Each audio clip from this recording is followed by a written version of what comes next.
Hello everyone, आज का topic है हमारे स्मॉल साइज़ की काइट से रिलेटेड, जिसे मजोली भी कहा जाता है। इस चीज़ को कहा जाता है कमान। यह सॉफ्ट होना बहुत ज़रूरी है और इसके बीच में जो लकड़ी लगी होती है इसे कहा जाता है थड्डा। ये दोनों का सॉफ्ट होना बहुत ज़रूरी है क्योंकि इस काइट्स का साइज़ स्मॉल है। यह एक माचिस है जिसका हम उपयोग करेंगे पतंग के अंदर छेद करने के लिए, यानी होल, और यह आपको माचिस बॉक्स के अंदर आसानी से अवेलेबल हो जाती है। इस तरीके से हमारी पतंग होगी जिसमें हम लकड़ी को जोड़ने के लिए क्रॉस वाइज होल करते हैं। और वो कैसे करते हैं चलिए देखते हैं। एक बार हमें ऊपर करना है एक छोटा सा होल और एक बार नीचे करना है। इस तरीके से आपको 2 होल करने हैं और जस्ट जो बीच की जो स्टिक होती है उसमें भी एक नीचे की तरफ हमें होल करने होते हैं ताकि हम इसके बीच में थ्रेड यानी धागा आसानी से बांध सकें। अब देखिए क्या होता है, छोटा साइज़ होता है तो इसमें काफ़ी लोग छोटे फंदे बांधते हैं, बट मैं आपको प्रेफर करूँगा जितनी छोटी पतंग उतने बड़े फंदे तो ज़्यादा अच्छा लगेगा। सो मेरे पास में एक छोटा सा टेप कटर है जिसका हम इस्तेमाल करेंगे अपनी टेपिंग के अंदर। और पतंग के अंदर टेपिंग किस लिए की जाती है वो मैं आपको स्टेप बाय स्टेप बताता जाता हूँ। चलिए हम स्टार्ट करते हैं। सबसे पहले हम स्टार्ट करेंगे अपने हेड से, क्योंकि मोस्टली ये होता है कि जब हम टेरिस से या फिर हम कहीं ग्राउंड से पतंग उड़ाते हैं तो पतंग का ये फेस यानी जो हेड होता है वो कहीं ना कहीं टकराता ही रहता है। तो इसको हम थोड़ा सा सुरक्षित करने के लिए हम इस तरह से टेप से इसको कवर करते हैं। और ये कलर होप आप लोगों के लिए भी यूनिक होगा, पैरेट ग्रीन। और जैसा कि मैंने आपको बताया था कि मैंने 2 होल किए हैं, तो लकड़ियों को जोड़ने के लिए हम धागा बांधेंगे तो ऑफकोर्स घर्षण पैदा होगा। तो उसको थोड़ा सा कम करने के लिए हम इधर एक छोटा सा टेप का टुकड़ा लगा देते हैं ताकि थोड़ा बहुत घर्षण कम हो और हमारी पतंग थोड़ी देर तक आसमान में ज़्यादा टिकी रहे। ध्यान रखिए जितना छोटा साइज उतने ही बड़े फंदे। एक्स्ट्रा नहीं बोल रहा, मीडियम भी आप इसके अंदर डाल सकते हैं, लेकिन जो बिगनर है ये वीडियो मोस्टली उनके लिए है। तो इस तरीके से हम सबसे पहले शोल्डर को कवर करते हैं क्योंकि हमारी पतंग यहाँ से ही फटती है। थोड़ा सा पास से मैं आपको दिखा देता हूँ। इस तरीके से आपको टेप लगाना है। चलिए मैं आपको अभी बैक साइड से दिखाता हूँ अच्छे से। इस तरीके से लगा के आपको करना क्या होता है, होल्ड कर देना होता है। इस तरीके से आप पीछे की तरफ मोड़ दीजिए। देख सकते हैं आपके दोनों शोल्डर कंप्लीट हो चुके हैं। चलिए अब फटाफट से हम साइड कॉर्नर को भी कंप्लीट कर लेते हैं। जैसे कि आप स्क्रीन पे देख सकते हैं इस तरीके से आपको टेप लगानी है। इसका रोल क्या होता है मैं एक बार आपको पास से भी दिखा देता हूँ। इसका रोल ये होता है कि पतंग के कन्ने या फिर जब हम पतंग को उड़ाते हैं तो हमारी पतंग यहाँ फंसने की वजह से कई बार हमारी पतंग फट जाती है। तो इस चीज़ का हमें विशेष तौर पर ध्यान रखना पड़ता है। दोस्तों इस तरीके से हमारी पतंग की जो टेपिंग है वो कंप्लीट हो जाती है। जितना छोटा साइज़ उतनी सॉफ्ट पतंग होना बहुत ज़रूरी है। उम्मीद करता हूँ कि आपको ये टेपिंग पसंद आई होगी। दोस्तों वीडियो को आप लाइक ज़रूर कर दें क्योंकि मुझे आपके लाइक की बहुत ज़्यादा ज़रूरत है।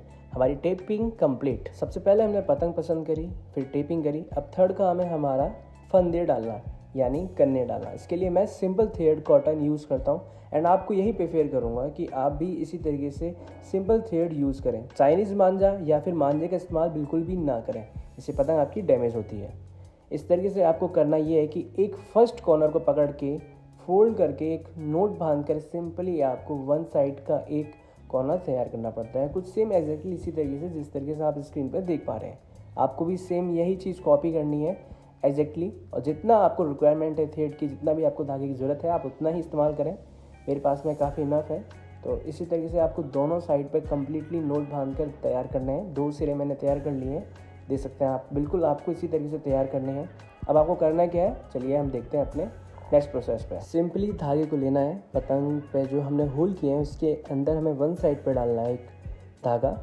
वापस पलटेंगे तो जो हमने सेकंड होल कर रखा है ऊपर की तरफ, इसे हम इसके अंदर पिरोना है या फिर डालना है। तो इससे होता ये है कि थड्डा और कमान दोनों को बांधने के लिए इसका इस्तेमाल किया जा रहा है। इस प्रोसेस को हम वापस रिपीट करेंगे और वापस रिपीट करने का मतलब ये है कि हम अपने कन्ने को अच्छे से मजबूत कर रहे हैं ताकि हमारी पतंग आसमान में और ज़्यादा देर तक रुक पाए। और यह जो मैं आपको कन्ने बांधना सिखा रहा हूँ यह एकदम प्रोफेशनल कन्ने हैं। अब हमें करना ये है कि दोनों धागे को थोड़ा सा ऊपर नीचे करके टाइट करना है ताकि हमारे कन्ने थोड़े टाइट हो जाए। नोट बांधेंगे 1 एंड 2 एंड फाइनल ताकि ये सेट हो जाए 3। यही सेम प्रोसेस हमें नीचे की तरफ करना है। यहाँ पर भी आप टेप ज़रूर लगाइए क्योंकि हवा में प्रेशर होने की वजह से हमारी पतंग यहाँ से ही फटना स्टार्ट होती है, जिसकी वजह से हमारे कन्ने जो होते हैं वो अनबैलेंस हो जाते हैं। तो इस चीज़ का आप ज़रूर ध्यान रखिए। थोड़ा फिजिक आपको लग रहा होगा कि थोड़ी फिजिक पढ़ा रहा हूँ या कुछ इस तरीके का, बट मेरा समझाने का स्टाइल ऐसा ही है। थोड़ा सा आप इस चीज़ को मैनेज करिएगा। तो काफ़ी लोग यहाँ तक की पतंग कंप्लीट कर लेते हैं 50%। काफ़ी सिंपल है, लेकिन दोस्तों उससे पहले आप मेरी वीडियो को लाइक ज़रूर कर दें। मेरी मेहनत के लिए एक छोटा सा मोटिवेशन मिलता है मुझे। बीच में से धागे को पकड़ना है। अब जब आप धागे को बीच में से पकड़ेंगे तो ये मैनेज नहीं होता है। तो मैनेज कैसे करते हैं, एक बार अब आप गौर करिएगा। ये बिगिनर है, मैं उनको बता रहा हूँ। इस तरीके से आपको बीच में पकड़ना है। एक आपके पास में पॉइंट आ जाएगा धागे का, इसको आप बीच में से इस तरीके से पकड़ेगा। बराबर करने के लिए क्या करना होता है, अब हमको बराबर करने के लिए हमने जहाँ पे कन्ने बांधे, एक बार ऊपर और एक बार नीचे, दोनों तरफ इस तरीके से मिलाना होता है। तो इस तरीके से क्या होता है, हमारे कन्ने एकदम बराबर हो जाते हैं। लेकिन क्या हमें वहाँ पे नोट बांधनी है, नहीं। इसको आप ऊपर की तरफ, हल्का सा ऊपर की तरफ खींचेंगे, यानी 2 उंगली कह लीजिए, या फिर आप अपने हिसाब से जैसा भी समझ सकते हैं। मैंने सिर्फ एज ए आपको समझाने के तौर पे वीडियो या फिर स्क्रीन पे आपको दिखाया है। इस तरीके से आपको नोट को बांधना है। अगर आपको अब भी समझ में नहीं आया तो एक बार आप फिर से ध्यान से देख लीजिएगा। इस तरीके से जो मैंने नोट बांधी है, ऊपर इस जो मैंने होल कर रखे हैं यहाँ पर, इस तरीके से आप मैनेज करेंगे तो इस नोट को आप थोड़ा सा ऊपर बांध दीजिएगा। और जो नीचे वाला हिस्सा होता है, इसको आप इस तरीके से चेक करेंगे। जब मैं आपको नीचे की तरफ दिखाता हूँ तो आप जब इसको नीचे चेक करेंगे तो ये बराबर होना चाहिए। प्रोफेशनल कैसे भी करने बांध सकते हैं, बट आपको प्रोफेशनल बनने के लिए 1-2 बार ट्रायल तो करना ही पड़ेगा। तो वीडियो को आप शेयर कर दीजिए या फिर सेव कर लीजिएगा, ताकि आप बार बार रिपीट करके आसानी से इसे समझ सकें। फिर आप अपने हिसाब से इसमें एडिट कर सकते हैं। तो दोस्तों, मैं उम्मीद करता हूँ कि आपको ये मेरी छोटी सी मेहनत पसंद आई होगी। तो वीडियो को आप लाइक एंड सपोर्ट ज़रूर करें, और आप कमेंट करके बताइए कि आपको नेक्स्ट वीडियो किस पे चाहिए। मिलते हैं, बाय बाय।